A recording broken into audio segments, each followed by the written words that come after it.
Bonjour papa. Comme je te l'avais promis, je t'ai fait une petite vidéo sur Moscou. Oui, je suis de passage ici, donc ce sera assez court. Je te promets qu'au retour, je te donnerai un aperçu complet de cette merveilleuse ville. Je vous dirai ce qu'il y a ici et où aller. Je sais que tu as toujours voulu visiter cette ville. Dommage que nous ne soyons pas ensemble maintenant. Quoi qu'il en soit, papa, je vais te montrer le Kremlin. C'est un spectacle incroyable. Je te montrerai l'exposition de l'économie nationale, les différents parcs, les rues, les routes et bien sûr Moscou la nuit.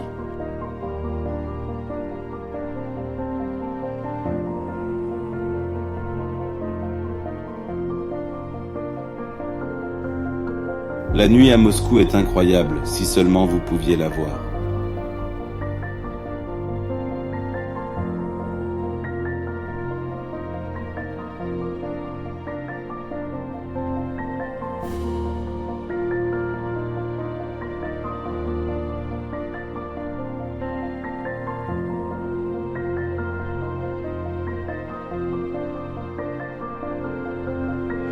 Alors, asseyez-vous, prenez votre Glühwein préféré et profitez-en.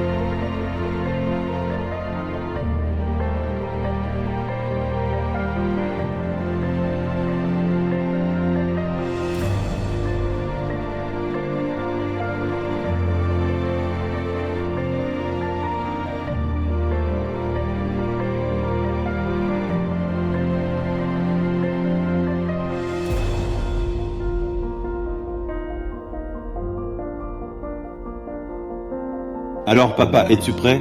Mon voyage à travers Moscou commence.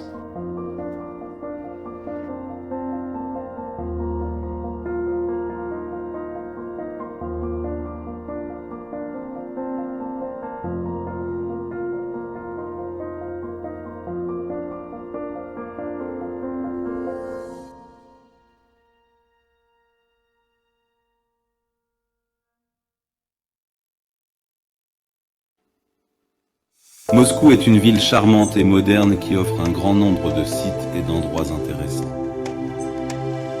Des anciennes forteresses et des grandes cathédrales aux magnifiques parcs et aux gratte-ciel futuristes. Moscou est situé au centre de la Russie européenne, entre l'Okhei et la Volga, sur les rives du fleuve du même nom. La capitale russe jouit d'un climat continental modéré avec des saisons distinctes. Les étés sont généralement relativement chauds, tandis que les hivers sont assez froids. L'automne à Moscou est frais et pluvieux. Le printemps est caractérisé par un temps irrégulier, avec des journées chaudes alternant avec des journées humides. Cela dit, Moscou est l'une des villes les plus vertes d'Europe. La verdure représente plus de la moitié de son territoire. La ville compte plusieurs centaines de parcs et de forêts. Les plus grands d'entre eux sont le parc Izmaïlovski, Tsaritsino, Kolomenska et bien d'autres. L'une des meilleures périodes pour visiter Moscou est l'été. Mais Moscou est aussi belle à n'importe quel moment de l'année.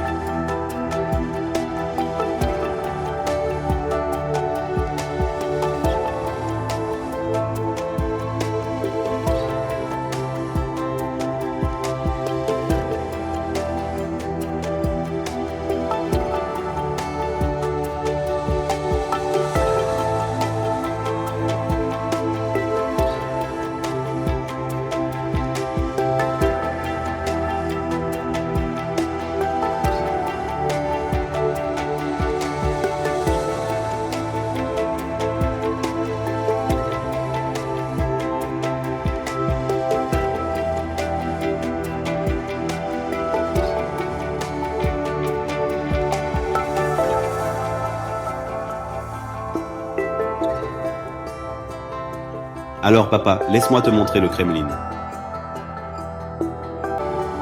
Le Kremlin est le noyau fortifié de la ville historique russe. C'est la partie centrale et la plus ancienne de la ville. Le mot Kremlin s'est répandu dans le nord-est de la Russie à partir du XIVe siècle, remplaçant progressivement le nom original d'Etinitz. Dans la structure des anciennes villes russes, un Kremlin d'Etinitsa fortifié était dans la plupart des CA adjacents à une ou deux villes plus importantes. Celles-ci étaient également fortifiées. Les parties non fortifiées de la ville étaient appelées posadas. En règle générale, le Kremlin contenait un palais princier, les principaux temples en pierre, les manoirs des seigneurs féodaux et les ateliers d'artisanat au service de la cour princière.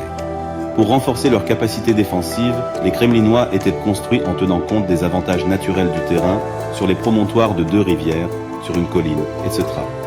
Les Kremlins sont parfois appelés à tort des forteresses qui, dans l'ancienne Russie, ont été créées à l'origine non pas comme des fortifications urbaines, mais comme des forts militaires frontaliers. Papa, c'est quelque chose de grandiose.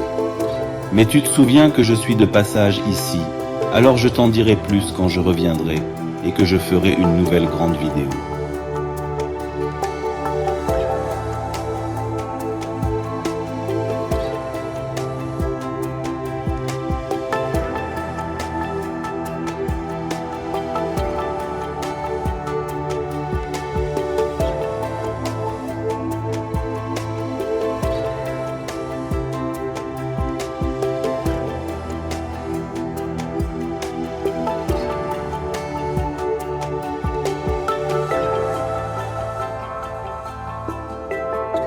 Bon papa, on y va? Je vais vous montrer un petit coin de Dubaï à Moscou. Il s'appelle Moscow City.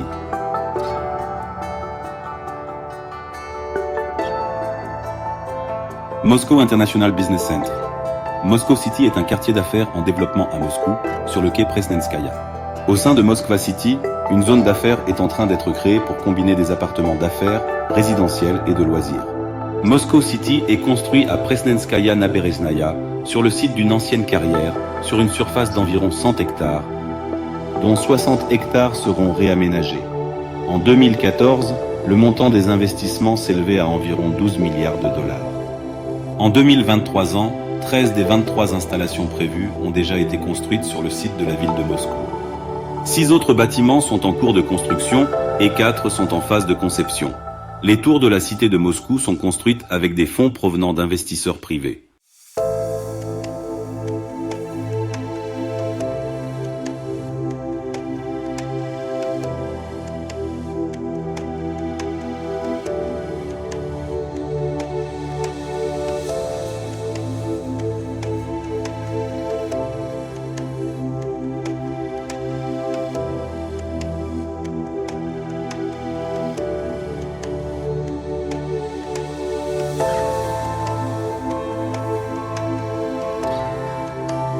Et maintenant, papa, je veux te montrer l'exposition des réalisations économiques.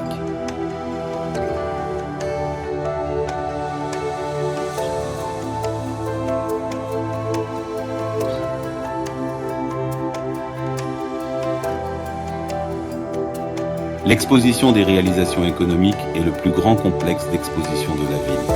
C'est l'un des 50 plus grands centres d'exposition du monde. 30 millions de visiteurs s'y rendent chaque année. Créée à l'époque soviétique, elle est un monument de l'ère soviétique. Il est un exemple des tendances architecturales dominantes de l'époque. Le long des bâtiments se trouvent les célèbres jardins botaniques et le parc Ostankino. On y trouve des manèges, des pistes cyclables, des musées et bien d'autres choses encore.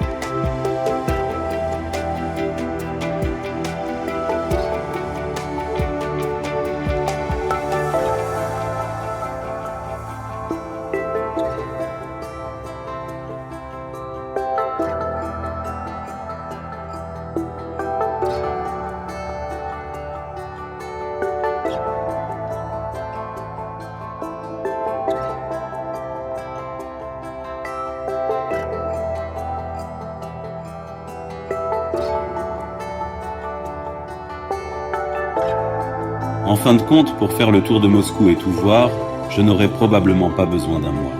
Oh papa, pourquoi n'es-tu pas avec moi maintenant?